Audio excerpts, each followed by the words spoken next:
Պարոն Փաշինյան, վերջին շրջանում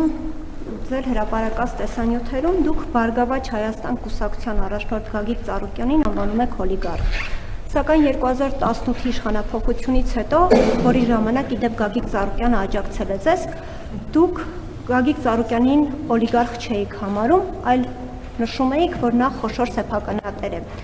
Ավելին պնդում էիք, որ Հայաստանում օլիգարխներ չկան։ Հիմա եթե ընտրություններից հետո Գագիկ Ծառուկյանը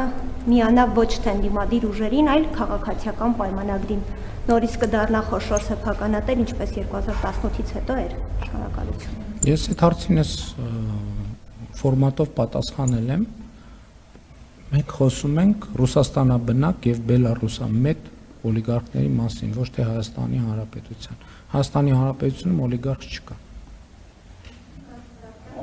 Բելարուսամետ ասում եմ,